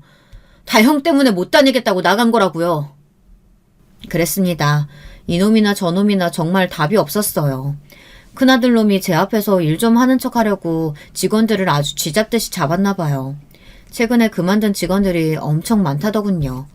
저는 머리가 지끈거려 고개를 저었습니다. 제가 자식 교육을 이렇게밖에 못했나 후회가 돼서 얼굴이 다 뜨겁더군요. 저는 큰 결심을 했습니다. 그리고 자식들을 다 집으로 불러 모았어요. 지금부터 내가 하는 말 잘 들어라. 마음 같아서는 내가 회사는 꼭 경영하고 싶지만 몸이 이 모양이니 할 수 없이 회사는 전문 경영인한테 맡기기로 했다. 도저히 너희들은 못 믿겠어. 그리고 아들 둘, 너희도 지금까지 회사에서 고생한 게 있으니 내가 차마 자르지는 않을 거다. 그러니까 생각 있는 놈들 같으면 회사에 나와서 열심히 일해. 그리고 큰애 잘 들어라. 너희한테 사준 집이며 재산은 다 내 거야. 내가 죽기 전까지 너희한테는 한 푼도 안 줄 생각이야. 이혼을 하든 말든 너네 알아서 해. 제 말에 큰아들과 며느리는 난리를 쳤어요. 이게 말이 되냐면서요. 하지만 저는 꼿꼿하게 버텼습니다. 이게 다 제 잘못이라는 걸 저도 알아요. 젊어서 힘 있을 때 자식들이라고 봐주지 말고 더 무섭게 했어야 했는데 사고를 치든 잘못을 하든 항상 넘어가줬더니 이 자식들이 부모 귀한 줄을 몰랐죠. 큰아들은 제 말이 농담인 줄 알고 집이라도 달라고 떼를 썼습니다. 50이 훌쩍 넘은 자식이 징징거리며 떼를 쓰는데 정말 못 봐주겠더군요. 저는 그런대로 잘 버티고 있어요. 그리고 회사에서 받는 월급 말고는 자식들에게 일절 아무 재산도 넘겨주지 않고 있습니다. 이제야 좀 제가 왜 그렇게 고민인지 이해하시겠나요? 자식 농사를 망쳐놓으니 늙어서도 마음 편히 죽지도 못하겠네요. 저는 언제 죽을지도 모르고 바로 지금이 가장 힘들고 고민이 많습니다. 사실 마음 같아서는 둘째 며느리에게 다 주고 떠나고 싶어요. 하지만 그렇게 하고 제가 죽어버리면 그 뒤에 있을 후폭풍이 걱정돼서 잠도 안 옵니다. 저는 최근에 변호사를 불러 땅이랑 웬만한 건물을 정리해 일부는 사회에 환원하고 일부는 제가 죽으면 작은 며느리에게 주라고 공증을 받아놓은 상태입니다. 물론 회사도 남편 유언대로 둘째에게 주려고 해요. 그런데 이게 과연 현명한 생각일지 아직도 고민하고 있습니다. 만약 여러분이 저라면 어떻게 하시겠어요? 여러분의 생각은 어떠신지 댓글로 남겨주시면 찬찬히 보고 참고하겠습니다. 지금까지 이 늙은이의 두서없는 이야기 들어주셔서 감사해요. 여러분들 가정에는 항상 좋은 일만 가득하길 바라겠습니다. 여러분, 두 번째 사연 시작하기 전에 좋아요, 구독 꼭 눌러주실 거죠? 그럼 두 번째 사연 바로 시작합니다. 안녕하세요. 전 중학생 아이를 키우고 있는 40대 주부입니다. 남편하고 결혼한 지는 15년이 조금 더 돼가네요. 저희 남편은 위로 나이 차이가 꽤 나는 형 2명이 있습니다. 제가 아들 셋 있는 집에 막내 며느리로 들어가게 된 거죠. 처음에 남편을 만났을 때는 아들 셋 있는 집에 막내 아들이라길래 장남은 아니니 부담은 없겠다 했어요. 근데 그게 또 아니더라고요. 전 막내 며느리지만 첫째 며느리보다 더한 삶을 살았습니다. 무슨 일인가 궁금하시죠? 그럼 막내 며느리로서의 저의 삶, 지금부터 얘기해보려 합니다. 글솜씨 없지만 잘 들어주셨으면 좋겠습니다. 15년 전 가을, 저는 27살의 꽃다운 나이에 남편과 결혼하게 됐습니다. 남편과는 어릴 적부터 친하게 지내던 친구였는데 성인이 된 이후 연인으로 발전하게 된 케이스였어요. 어릴 적부터 친구였다 보니 학창시절에 남편 집에 몇 번 놀러간 적도 있어서 시어머니랑도 초면은 아니었죠. 제가 기억나는 건 어릴 때 남편 집에 놀러가면 어머님이 간식으로 김치전을 부쳐주시곤 했는데 그게 너무 맛있었다는 거예요. 그리고선 다음에 또 놀러오라며 집에 가는 길에 아이스크림이라도 사 먹으라고 용돈을 쥐어주시기도 했죠. 제 기억에는 정말 좋은 분이셨어요. 시아버지는 항상 일하시느라 바쁘셔서 한 번도 뵌 적이 없었지만 남편 집에 걸려있던 가족 사진을 봤을 때는 푸근하고 인자해 보이는 인상이셨어요. 그래서 나중에 남편과 사귀게 되고 결혼을 결심하게 됐을 때 어릴 적 봤던 남편 집 가족 사진에 있던 시부모님 모습을 떠올리니 안심이 되더라고요. 결혼 전 시댁에 인사드리러 갔을 때였어요. 시부모님은 꽃바구니와 선물을 싸들고 온 저를 너무나도 반갑게 맞아주셨습니다. 특히 어머님은 네가 우리 형준이 어릴 때 놀던 그 아이구나. 정말 예쁘게 잘 컸네. 라고 하시면서 좋아하셨어요. 아버님도 속 좋게 허허 웃으면서 예뻐해 주시고요. 제가 생각했던 것처럼 시부모님 두 분 다 성격이 너무 좋아 보이셔서 이 결혼 생활 순탄하게 흘러갈 수 있겠구나 하고 생각했습니다. 그렇게 남편과 결혼을 한 후 서울 외곽에 신혼집을 마련하여 살게 됐습니다. 시댁은 지방에 있어서 좀 멀긴 했지만 시부모님과 친해지고 싶은 마음에 매주 주말마다 내려가서 있다 왔어요. 갈 때마다 항상 저를 반갑게 맞이해 주셨고요. 저희는 시댁에 갈 때마다 그 주의 특별 요리라면서 메뉴를 정해서 재료를 사가지고 갔어요. 그리고 어머님 아버님은 앉아서 쉬시라고 한 후 저랑 남편이 잘하지도 못하는 실력으로 열심히 요리를 내서 어머님 아버님께 대접해드리곤 했죠. 제가 만들었지만 솔직히 별로 맛이 없는 음식인데도 너무 맛있게 드셔주시고 칭찬도 많이 해주셨어요. 좀 더 맛있게 해드리고 싶었는데 요리도 못하는 제 손만 탓할 뿐이었죠. 아무래도 막내 며느리라고 어머님 아버님이 좀 더 저를 예뻐해 주셨던 것 같기도 해요. 남편은 형 둘과 터울이 좀 있어서 제 위로 형님 두 분은 결혼하신 지 꽤 됐거든요. 큰 형님네는 애들이 벌써 중학생이었고 작은 형님네는 5살, 7살 아이 둘을 키우고 계셨죠. 주말에 시댁에 가면 작은 형님네 아이들이 놀러와 있는 경우가 많았어요. 작은 형님 내외가 주말마다 아이들을 시댁에 맡기고 두 분이서 놀러 다니시더라고요. 그래도 조카들이 저희 부부를 좋아해서 시부모님 모시고 조카들이랑 같이 공원이며 박물관이며 여기저기 참 많이 놀러 다녔어요. 저희도 맞벌이 부부라 주말마다 시댁에 갔다 오는 게 피곤하긴 했지만 그래도 시부모님이 조금이라도 젊으실 때 같이 시간 보내면 좋겠다고 생각해서 매주 그렇게 지냈습니다. 주말마다 어머님 댁에서 조카들이랑 매주 놀아주긴 했지만 작은 형님네 얼굴은 뵙기 힘들더라고요. 저희는 서울에 올라가려면 일찍 출발해야 해서 일요일 점심 먹고 올라오곤 했는데 작은 형님네는 애들을 금요일 저녁에 맡기고 일요일 저녁에 데려가시니 항상 타이밍이 안 맞았던 것이죠. 그러다가 하루는 남편과 월요일에 연차를 내고 시댁에서 월요일까지 있다 가기로 했던 적이 있었어요. 그날 저녁 결혼식 이후 처음으로 작은 형님네를 뵙게 됐습니다. 저녁 8시쯤이었나 봐요. 어머님 댁 비밀번호를 삑삑삑삑 하고 누르는 소리가 나서 현관 쪽으로 가보니 작은 형님네 내외가 조카들을 데리러 오신 거였어요. 어머 형님, 오셨어요? 저녁은 드셨어요? 저는 작은 형님에게 웃으며 인사를 건넸어요. 근데 형님은 들은 척만 척하더니 눈만 흘깃하고선 제 옆에 계시던 어머님한테 짜증을 내더라고요. 아, 어머니, 애들도 소시지 먹이셨죠?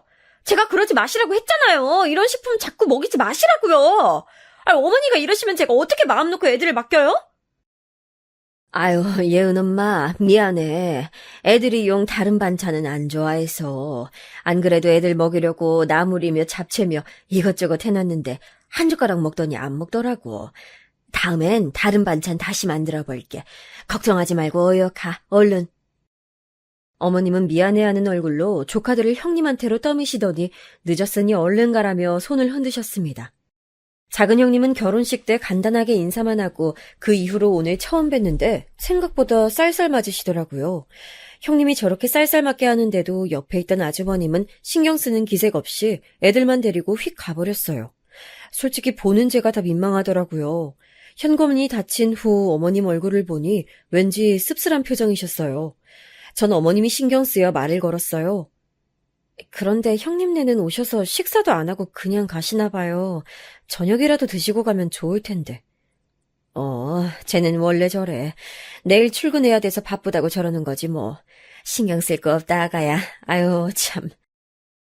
어머님 말씀으로는 매주 항상 저런다고 하더라고요.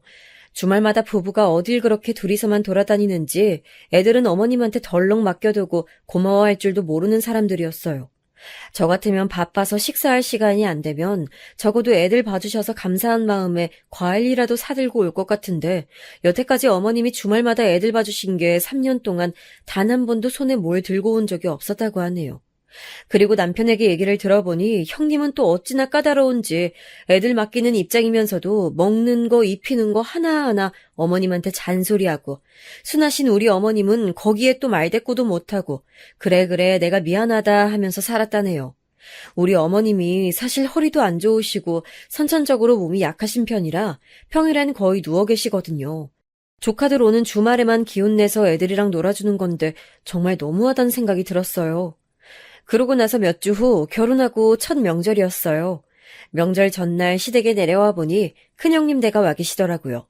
중학생이던 애들은 공부한다고 안 오고 형님네 내외만 오셨어요. 제가 도착하자 큰형님이 저에게 앞치마를 주면서 말하시더라고요. 동서, 전 부칠 줄 알지? 내가 재료는 다 사다 놨으니까 한번 해봐. 난 여태까지 많이 했으니까 이제 앞으로는 동서가 다 하면 되겠다. 그치? 아, 네. 큰형님의 말투가 약간 거슬리긴 했지만 제가 새로 들어온 막내 며느리니 군기라도 잡으려고 하시나 보다 했습니다. 저는 재료부터 손질한 후 전을 부치기 시작했어요. 어머님이 옆에서 도와주시려고 했지만 최근 들어 부쩍 몸이 안 좋아 보이셔서 제가 말렸습니다. 그래서 혼자 전을 부치는데 제가 하는 방식이 맞는지 잘 모르겠더라고요. 그래서 큰형님께 물었습니다. 형님, 이거 이렇게 하면 될까요? 저희 집에선 이렇게 하는데 여기서도 똑같이 하는 게 맞는지 해서요. 어머, 동서는 그런 것도 하나하나 물어보면서 해야 돼? 그런 건 원래 본인이 알아서 하는 거야. 나 땐 다 내가 알아서 했어. 아유, 참. 그것도 스스로 깨우쳐가야 하는 거니까 묻지 마. 여하튼 난 저 방에서 좀 쉬고 있을 테니까 다 하면 부르고. 아니, 꼭 저렇게 말을 해야 되나요? 아랫사람이 모르면 차근차근 알려줘가며 하면 될 것을 저렇게 배려 없이 톡 쏘아붙이고 가는데 기분이 확 상하더라고요. 저라면 절대 그러지 않았을 텐데요. 결국 어머님 아버님께 물어가며 겨우겨우 전을 다 부쳤습니다. 뒷정리도 저 혼자 다 하고요. 작은 형님네는 저녁 시간이 다 됐는데 안 오시더라고요. 저녁 시간엔 저랑 어머님이 식사를 준비하고 큰형님네와 다 같이 식사를 했습니다. 밥을 먹는데 형님과 아주버님은 한마디 말도 안 하고 휴대폰만 보면서 식사하시더라고요. 어머님은 중간중간 형님과 아주버님의 숟가락에 반찬도 올려주시고 하는데 거들떠도 안 보고요. 거기다 어머님이나 아버님이 말이라도 걸면 듣는 둥 마는 둥 제대로 대답도 안 하더라고요. 결혼한 지 오래돼서 그런 건진 모르겠지만 아무리 그렇다 해도 솔직히 어른들 앞에서 예의가 너무 없다는 생각이 들어서 제가 다 불편했어요. 당연하게도 식사 후 설거지도 제 몫이었어요. 동서 좀 부탁할게. 나 너무 배가 부르네. 체했나? 큰형님은 너무 많이 먹어 배가 부르다며 산책 좀 해야겠다고 밖으로 휙 나가버리시더라고요. 아주버님은 TV 앞에 들어누우시고요. 그나마 눈치 빠른 남편이 조금 도와줘서 덜 서러웠습니다. 둘째 형님네는 밤늦은 시간에 오더니 애들만 맡기고 또 둘이서 술 마시러 나가시더라고요. 어머님은 항상 있는 일이니 그러려니 하고요. 아유, 저희 시부모님 참 좋은 분들이시고 시집살이도 없어서 좋은데 오히려 형님들, 아주버님들 하시는 행동이 마음에 안 들어서 속이 뒤집히더라고요. 근데 손아랫 사람인 제가 거기다 대고 뭐라 지적할 수도 없는 노릇이고요. 자주 안 보는 사이니까 망정이지 그날은 정말 쓴소리하고 싶은 거 꾹꾹 참느라 고생 좀 했습니다. 그렇게 형님들은 명절 당일 제사를 지내고 바로 짐만 바리바리 싸들고 가시더라고요. 아까까지는 어머님 아버님한테 그렇게 쌀쌀맞게 굴더니 집에 갈 때는 이것 싸달라 저것 싸달라 없는 애교 피우면서 하나라도 더 뜯어내는 모습이 우스웠습니다. 부랴부랴 짐 싸서 제대로 된 인사도 없이 문만 쾅 닫고 가버리는 모습에 저도 모르게 쯧하고 혀를 차게 되더라고요.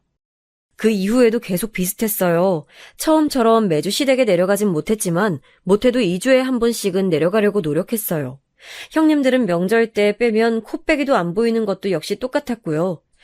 어느 날은 어머님이 감기 몸살로 아파서 드러누워 계신데도 주말에 애들 맡기고 가는 작은 형님을 보면서 정말 어이가 없었습니다. 보다 못한 저희 남편이 아주버님한테 한마디 했어요. 아니 형, 엄마 아파서 드러누워 계시는데 너무한 거 아니야? 형 자식들은 형이랑 형수가 좀 돌봐. 야, 네가 무슨 상관이야? 그리고 엄마가 안 되면 재수씨도 있는데 재수씨가 애들 좀 봐주면 되지 도대체 뭐가 문제야? 아주버님이 저렇게 말하자 남편이 어이가 없어서 헛웃음을 치더라고요. 그러자 작은 형님이 한마디 덧붙였습니다. 아니 서방님이 무슨 상관이래요? 우리 애들 봐주는 것도 아니면서. 그리고 그게 뭐 그리 힘들어요? 우리 애들이 얼마나 조용하고 얌전한데. 그게 아니라요. 저희 엄마가 힘들어 하시니까요. 형수님 눈엔 안 보이세요? 아니 갑자기 왜 이러시나 오늘따라? 어머님 아프면 쉬시면 되죠. 동서한테 맡길게요. 참 우리 서방님 효자네 효자야. 동서 우리 애들 어머님한테 감기 옮으면 안 되니까 애들 어머님 방에 못 들어가게 하고 오늘은 동서가 좀 봐줘. 어차피 여기 있으면서 할 일도 없잖아 그치? 에? 아 네. 저는 형님의 말에 뒤통수를 한 대 얻어맞은 듯 머리가 띵 했습니다. 형님 내외는 저희 부부에게 저렇게 말하고선 저희가 뭐라고 대답하든 말든 듣지도 않고 그냥 나가버렸어요. 정말 어이없는 상황이죠. 남편은 가고서도 뭐 이런 일이 다 있냐며 한참을 씩씩거렸어요. 어쩜 저렇게 이기적이야? 진짜 이런 일이 한두 번도 아니지만 대단하다 대단해. 정말 남편 말 맞다나 뭐 이런 일이 한두 번이 아니었다는 것만 말씀드리고 싶네요. 형님들 아마 이렇게 가족으로 만나지 않고 밖에서 만났다면 아마 제가 뺨 한 대 때렸을지도 모르겠어요. 아무튼 자세한 일화를 하나하나 다 얘기할 순 없지만 간단하게 말하자면 큰형님, 작은형님 내외는 시부모님께 필요한 것만 얻어가고 여의도 없고 자식 도리조차 모르는 그런 사람들이었습니다. 상종하기 싫은 인간들이었죠. 그렇게 제가 형님들 몫까지 며느리 노릇을 다 하고 지내다가 결혼한 지 2년째에 저는 아들을 낳게 됐습니다. 맞벌이라 내심 어머님이 몇 년만 아이를 키워주셨으면 했지만 어머님 몸 약하신 거 잘 알고 있기 때문에 부탁하지 않았습니다. 더군다나 아직까지도 작은 형님이 주말마다 애들을 맡기고 있었기 때문에 평일에까지 어머님을 힘들게 하고 싶지 않았어요. 그래서 저는 어쩔 수 없이 직장을 그만두고 집에서 아이를 키워야 했습니다. 집에서 제 아이를 키워보니 그동안 어머님이 얼마나 힘드셨을지 알겠더라고요. 젊은 저도 이렇게 힘든데 어머님은 오죽하셨을까요? 아이를 키우느라 예전처럼 시댁에 자주 내려가진 못했지만 안부 전화는 자주 드렸어요. 통화해보니 어머님이 나이를 드시면서 점점 몸이 더 안 좋아지시는 것 같더라고요. 매일 한의원에 다니시는 것 같더니 요새는 그마저도 힘들어서 못 가시는 것 같았어요. 그러다가 어느 날 큰일이 터지고 말았습니다. 어머님으로부터 급한 전화를 받은 남편이 저를 데리고 시댁 근처의 큰 병원으로 향했습니다. 아버님이 교통사고를 크게 당하셨다는 전화였어요. 병원에 부랴부랴 도착해보니 어머님은 이미 실성하기 직전이었고 아버님은 응급수술 중이셨습니다. 아버님이 택시 운전을 하셨는데 졸음운전을 하던 화물차가 아버님의 택시를 덮치는 바람에 크게 중상을 입어 수술 중이었던 것입니다. 어머님은 큰 충격에 저희가 왔는지도 모르고 계속 울고 계셨습니다. 아이고, 의사 선생님. 우리 애들 아빠 제발 살려주세요. 아이고. 어머님은 바닥에 엎드려서 두 손이 가루가 되도록 빌고 계셨어요. 하느님, 부처님 다 찾아가면서요. 저도 너무나 초조한 나머지 손톱을 잘근잘근 씹었습니다. 남편은 한 손을 머리에 짚고선 병원 복도를 계속 왔다 갔다 거렸어요.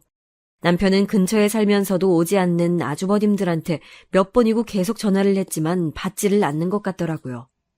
결국 수술이 끝날 때쯤에서야 큰아주버님, 작은아주버님이 오셨습니다. 수술이 끝나고 의사선생님께 들은 말씀은 충격이었어요.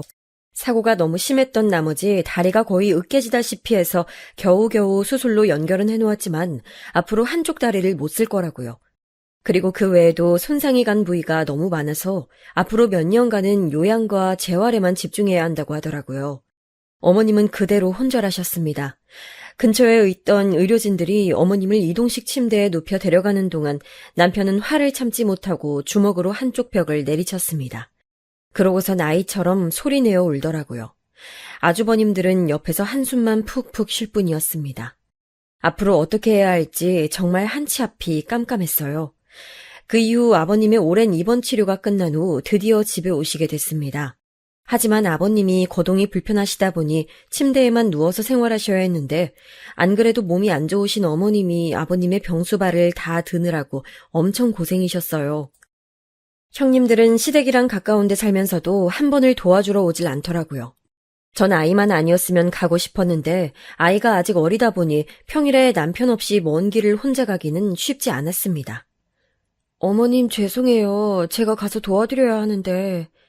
아니다, 아가. 신경 쓰지 말어. 네 시아버지는 내가 잘 돌보고 있으니까 넌 네 애기들만 생각해. 하지만 그렇게 말씀은 하셔도 가끔 들여다보면 어머니의 표정은 눈에 띄게 안 좋았어요.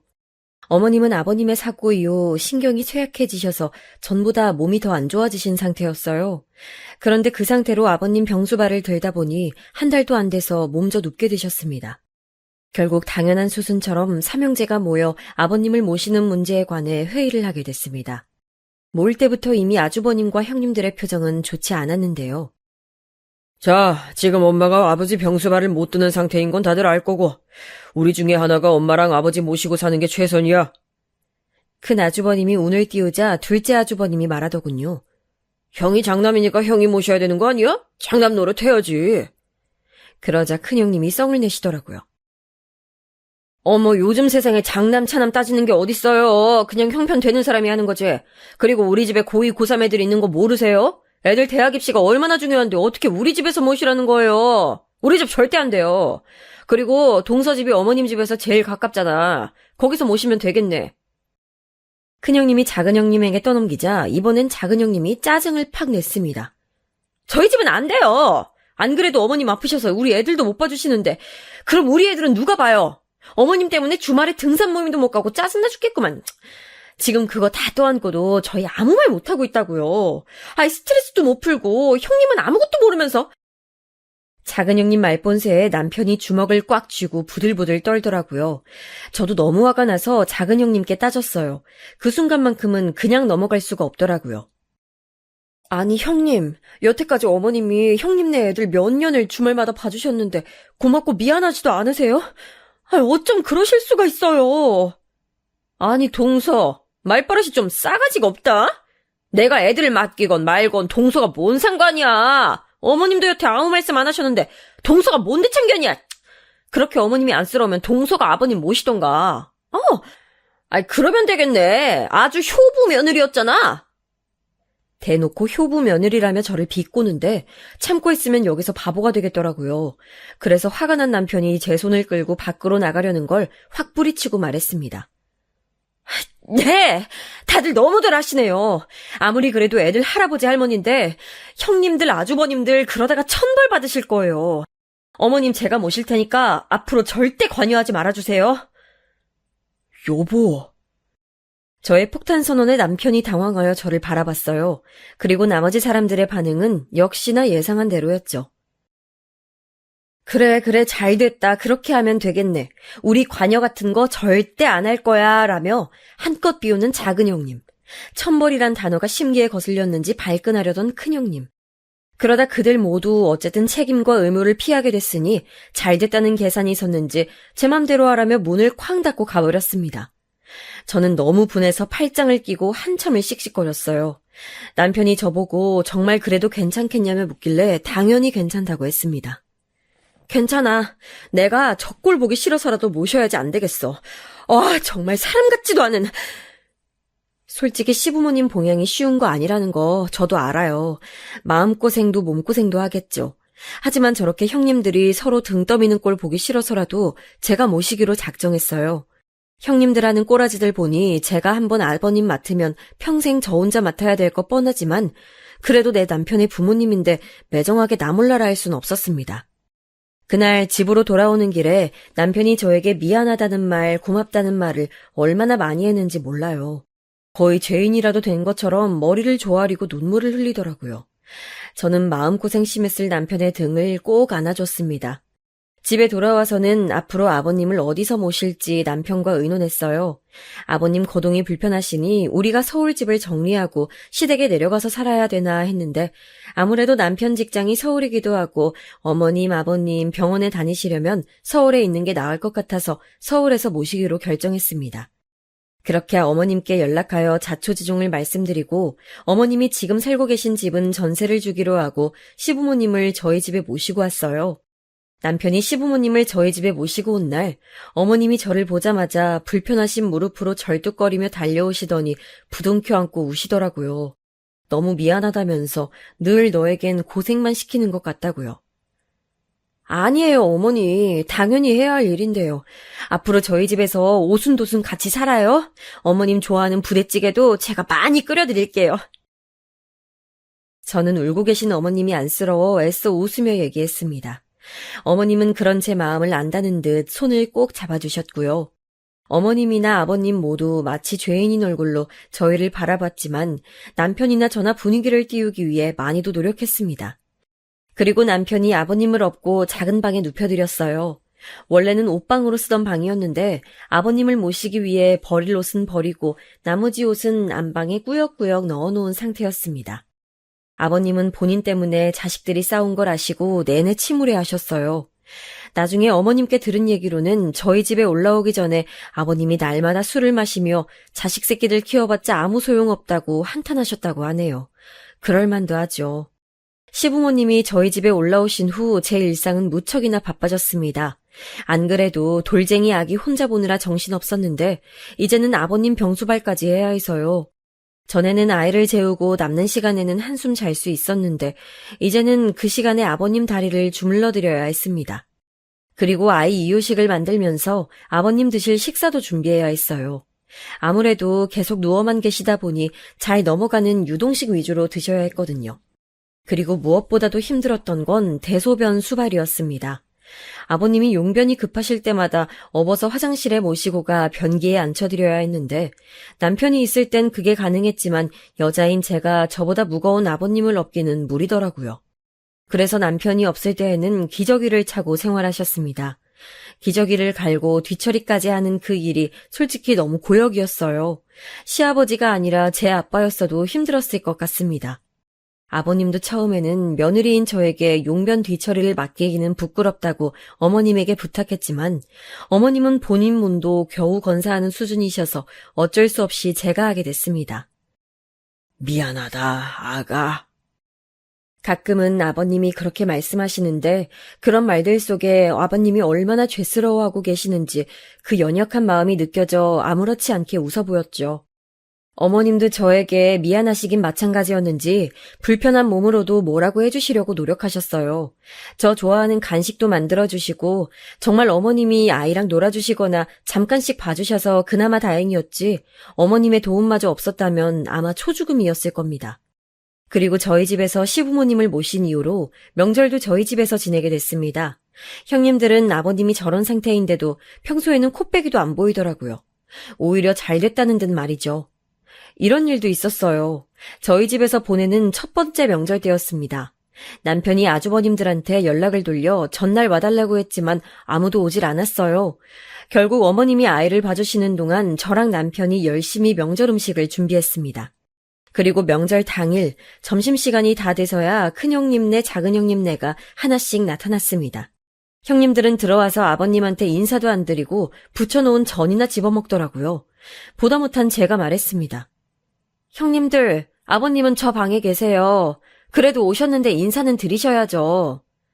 아이고, 동서도 참 급하다 급해. 누가 인사 안 드린대? 작은 형님이 새침한 표정으로 입을 삐죽하더라고요. 그러더니 큰 형님이랑 같이 아버님이 계신 방으로 갔습니다. 아버님, 저희 왔어요. 이게 무슨 냄새야! 작은 형님은 코를 쥐며 인상을 찌푸렸어요. 그러더니 큰 형님이랑 눈짓을 교환하고 깔깔거리더라고요. 뒤에서 그 모습을 지켜보던 저는 속에서 천불이 나는 줄 알았습니다. 뭐 저런 인간들이 다 있나요? 아버님은 머쓱하게 웃으시고는 아무 말도 안 하시더라고요. 그렇게 다 같이 점심 식사를 한 후 과일을 내오려고 하는데 큰형님네가 갑자기 가방을 들고 일어서더라고요. 저는 큰형님네를 쳐다보며 말했습니다. 어머, 형님, 벌써 가시게요? 우리가 좀 바빠서. 뒷정리 좀 부탁할게, 동서. 그리고 이거. 지금은 이거밖엔 없어서. 형님이 내민 봉투를 열어보니 돈 10만 원이 들어있었습니다.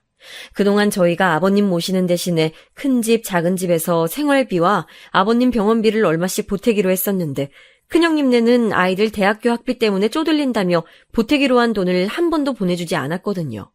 그러면서 딸랑 10만 원 들고 찾아와 저에게 건네준 겁니다. 10만 원이라니 속으로는 정말 어이가 없었습니다. 학비 때문에 쪼들린다던 큰형님네는 주말마다 골프에 여행에 두 분이서 돈 잘 쓰고 다니는 거 SNS에 매일 올리시기에 다 알고 있었거든요. 좋은 집에 살고 돈 펑펑 쓰면서 시부모님 생활비, 병원비 보탤 돈은 없나 봅니다. 저는 속으로 욕하면서도 더 이상 말 섞기도 싫어 그냥 감사하다고 한 후 큰형님네를 배웅했어요.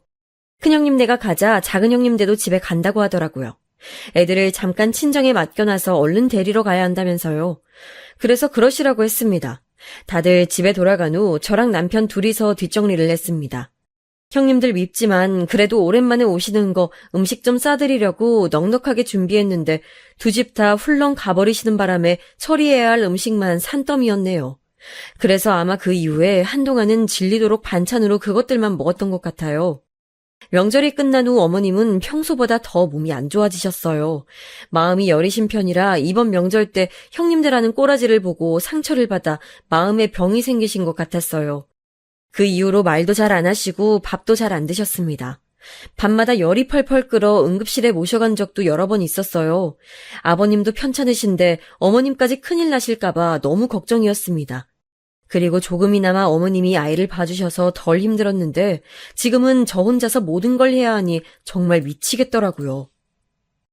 그러던 어느 날은 유난히 아이가 떼를 많이 쓰고 칭얼거리던 날이었어요. 어머님은 아파서 병원에 입원하신 상태였고 전 집에서 아이를 재우고 아버님 기저귀를 갈고 있었는데 갑자기 쿵 하는 소리와 함께 으앙 하고 자지러지게 아이가 우는 소리가 들리더라고요. 하던 걸 멈추고 바로 아이에게 달려가 보니 아이가 자다 깨서 혼자 침대에서 떨어진 거였어요. 떨어지면서 서랍장 모서리에 긁혀 이마에 생채기가 나 있더라고요. 전 우는 아이를 겨우겨우 달래고 상처난 이마에 약을 발라줬습니다. 이 뽀얀 이마에 상처가 난 걸 보니 마음이 아팠어요.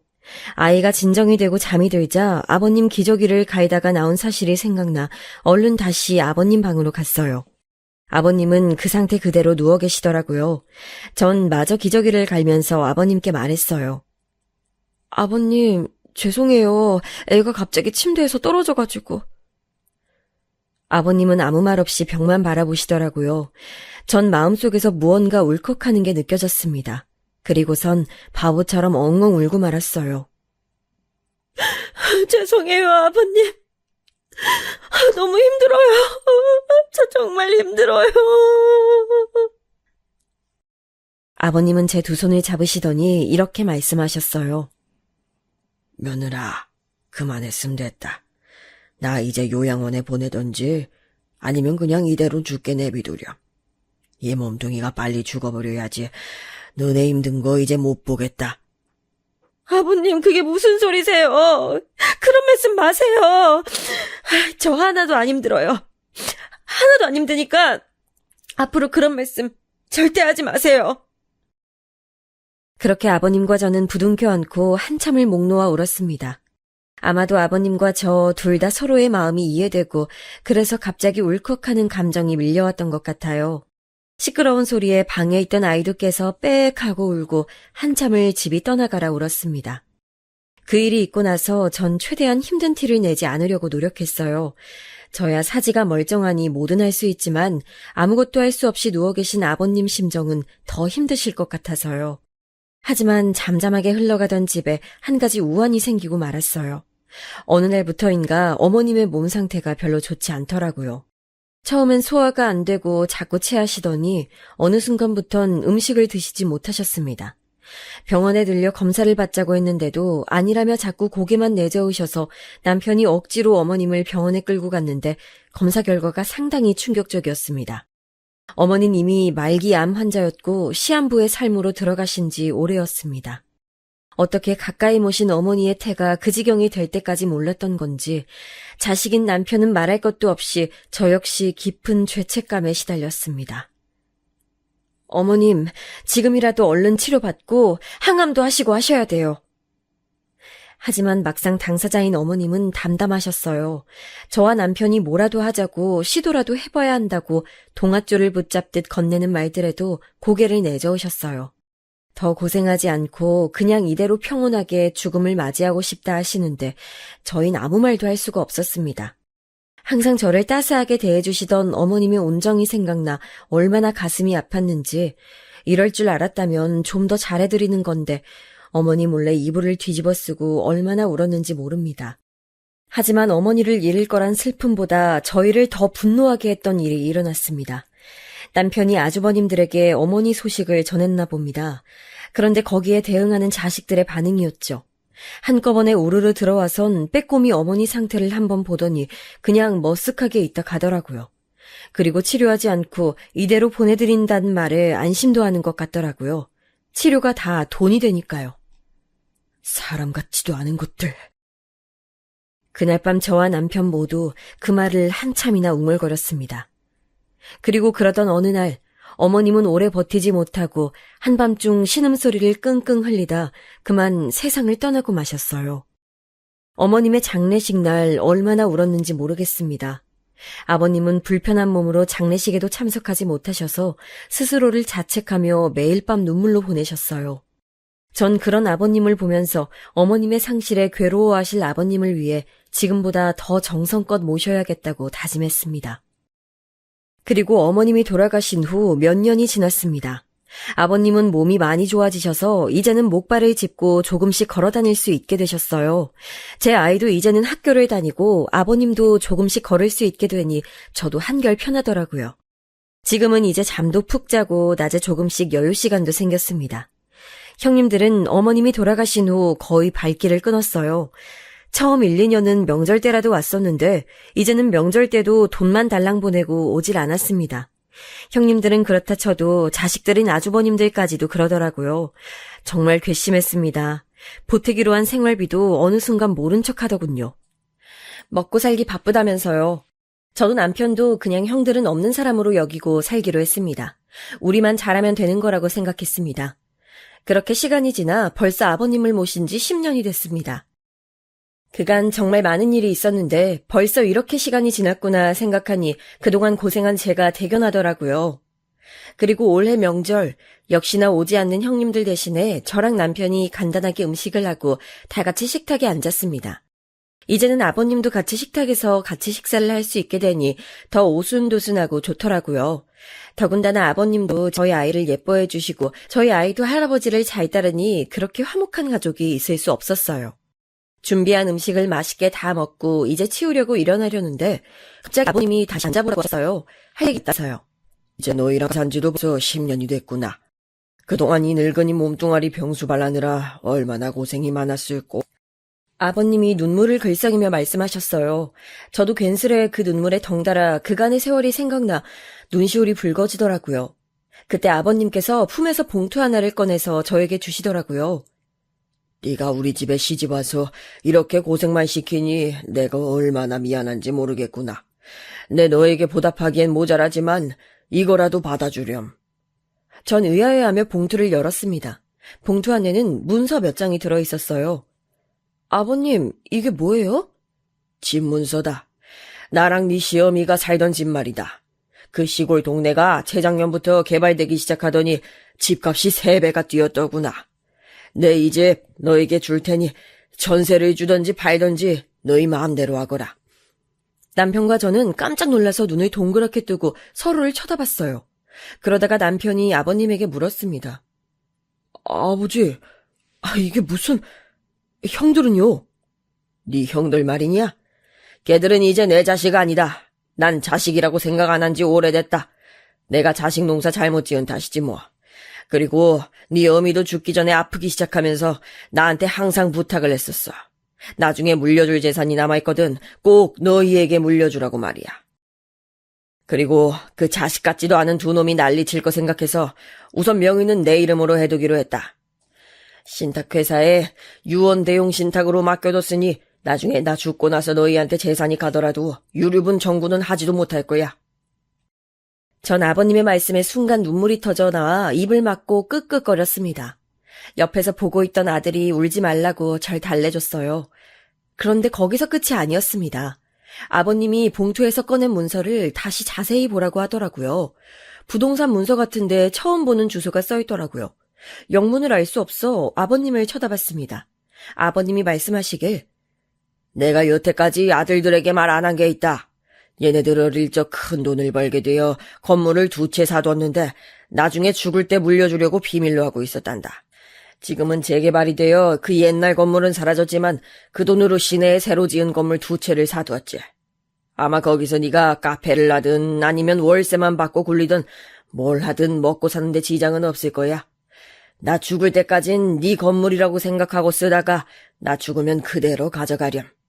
그리고 나머지 건물 1채는 너희 친정에 드리려무나. 그동안 시집와서 시부모 모신다고 친정은 신경 쓰지 못했잖니. 사돈댁에도 항상 감사하고 있었단다. 이 못난 시애비 때문에 예쁜 딸이 고생하는 거 보면서 사돈 어르신들이 얼마나 마음속으로 소가리를 나셨을지. 나도 자식 있는 아빠라 그 마음 잘 알지. 사돈 어르신들도 남은 여생 편하게 사셨으면 좋겠어서 드리는 거니 부담 갖지 말고 받거라. 저는 믿을 수 없는 얘기에 할 말을 잃었어요. 그리고선 아버님이 주신 문서를 소중히 품에 안고 울 수밖에 없었습니다. 아버님, 정말 감사합니다. 감사합니다. 제가 계속 우니 아들도 따라서 울었어요. 남편도 울고 아버님도 울고 내 식구가 부둥켜 안고 한참을 울었습니다. 세상에 돈이 다는 아니지만 그래도 여태까지 10년 동안 고생한 거 한 번에 보상받는 기분이었어요. 보상받을 거 바라고 한 일은 아니었지만 그동안 저 정말 힘들었거든요. 아버님 말씀 따라 친정에서도 저 고생하는 거 알고 항상 속상해 하셨어요. 그래도 밖에서는 힘든 내색 안 하고 열심히 살았습니다. 열심히 사니 이렇게 상을 받나 봅니다. 그렇게 한참 넷이서 울다가 아버님이 아직 할 말이 더 남았다고 하시더라고요. 그리고 다음 주부터 나도 일하기로 했다. 잘 찾아보니 이 몸 불편한 늙은이도 써주는 데가 있더라고. 이젠 내 밥벌인 내가 할 테니까 너희 내 걱정하지 말고 니들 살고 싶은 대로 살거라. 너희 주고 남은 재산이 있으니 그걸로 나는 내 몸 일방 한 칸 얻어서 나가면 그만이야. 그렇게 하면 이제 너희도 정말 편하게 살 수 있겠지. 아버님 아니에요. 일하시는 것까진 못 말리지만 계속 여기서 살아주세요. 우리 동현이도 할아버지 얼마나 좋아하는데. 나가시면 저 섭섭해요. 저희랑 오래오래 같이 살아주세요. 아버님, 그냥 드리는 말씀 아니고 정말 그래주세요. 제가 이렇게 말하자 저희 아들도 한술 더 뜨더라고요. 맞아요, 할아버지. 저 할아버지 없으면 심심해요. 제가 할아버지 심부름 더 많이 할 테니까 가지 마세요. 에? 아버님은 손주의 말에 잠시 말을 잃으시더니 저와 남편을 한 번씩 보시곤 정말 그래도 되겠냐고 물으셨어요. 저희의 대답이 같자 그래, 우리 동현이가 가지 말라면 가지 말아야지. 오늘 저녁은 맛있는 거 시켜 먹자꾸나. 하며 역시 손주 말에는 꿈뻑 죽는 아버님이 아들이 가지 말라는 말에 바로 오케이 하시더라고요. 저도 진짜로 나가실까봐 섭섭했는데 안 나가신다니 마음이 놓였습니다. 그리고 그날 저녁은 아버님이 제일 좋아하시는 양념치킨을 시켜서 다 같이 먹었습니다. 기분이 날아갈 때 좋아서 그런지 그날 먹었던 치킨은 태어나서 먹어본 치킨 중에 제일 맛있었어요. 그리고 그날 이후 전 바리스타 학원을 다니기 시작했어요. 한 번도 안 해본 카페 창업이라니 걱정되긴 했지만 그래도 아버님이 저에게 기회를 주셨으니 한번 해보려고요. 그리고 아버님이 사후에 건물을 증여할 때까지 마음대로 건물을 써달라는 제안을 극구 사양하시던 친정 부모님은 결국 아버님의 성화에 그렇게 하기로 하셨습니다. 그리고 정년퇴직 후 집에서 무료하게 시간을 보내시던 친정 아버지는 그 건물에 편의점을 차릴까 아니면 과일 가게를 차릴까 하는 행복한 고민에 빠지셨어요. 그리고 제 남동생은 편의점이든 과일 가게든 자기가 같이 일하겠다며 난리고요. 아버님은 그때 말씀하셨던 것처럼 일을 다니기 시작하셨는데 하루에 몇 시간씩 건물 관리를 하고 100만 원 남짓 받는 일이더라고요. 사실 이만큼 재산이 있으니 일 안 하셔도 되는데 일을 다니시기 시작하면서부터 웃음도 더 많아지시고 자신감도 생기신 것 같아서 그냥 다니시게 하고 있습니다. 10년 동안 집 안에서만 있다가 밖에 나가서 돈을 버니 이제야 사람 굿이라는 것 같다며 너무 좋아하시더라고요. 그 웃음에 그간 얼마나 답답하셨을까 싶어 조금 마음이 미어지기도 했네요. 아, 그리고 형님들 얘기를 안 할 수가 없네요. 형님들은 어떻게 알았는지 몰라도 제가 새로 카페를 개업한다는 소식을 듣고서 저거 분명 아버님이 해줬을 거라며 가족들을 다 대동해서 밤 늦은 시간에 씩씩거리며 쳐들어왔습니다. 밤 12시에 문을 발로 쾅쾅 차며 문 열라며 소리 지르는 탓에 문을 열어줘야 되나 했는데 아버님이 절대로 열지 말라고 하시더라고요. 그러더니 아버님이 직접 현관까지 나가 바깥에 들릴 만큼 큰 소리로 소리치셨습니다. 어디 남의 집에 와서 소란이냐? 난 너희 같은 아들 며느리 둔 적 없으니 썩 꺼지거라! 그럼에도 물러나지 않고 계속 문을 발로 차고 두드리며 시끄럽게 하던 그들은 이웃 주민이 경찰에 신고하는 바람에 꼴 좋게 돌아가고 말았어요. 하지만 그 이후 아버님뿐만 아니라 저와 남편, 아들까지 전화폭탄에 문자까지 보냈는데 정말 미치는 줄 알았습니다. 카페는 무슨 돈으로 해줬는지 몰라도 아버님이 시골집까지 막내한테 물려주시면 가만히 있지 않겠다면서요. 적반하장도 이런 적반하장이 없었죠. 결국 저희는 모두 휴대폰 번호를 바꿨습니다. 그런데 연락이 안 되자 매일 집에 찾아오고 집에 없는 척하니까 남편 직장까지 찾아오더라고요. 결국 아버님이 나섰습니다. 한 번만 더 애들 괴롭히면 나 죽을 때 막내한테 모든 재산을 물려주겠다고요. 변호사하고 상담해서 너희가 너의 몫을 못 가져가도록 최대한 조치를 취해놓고 죽일 터이니 나중에 너희 몫 제대로 받고 싶으면 조용히 살라고 하셨습니다. 물론 아버님이 돌아가시기 전에 단 한 번이라도 거슬리는 행동을 하면 국물도 없을 줄 알라고 하고요. 아마도 형님들 성격에 분명히 1년도 못 가 아버님 눈밖에 날 것입니다. 그러고 한 달 정도 지났는데 아직까진 잠잠하네요. 형님들이 건물 두 채에 대해서는 모르고 계셔서 그나마 다행입니다. 이제는 제 일만 신경 쓰려고요. 오늘은 카페 인테리어를 위해 인테리어 업체와 계약을 하고 왔습니다.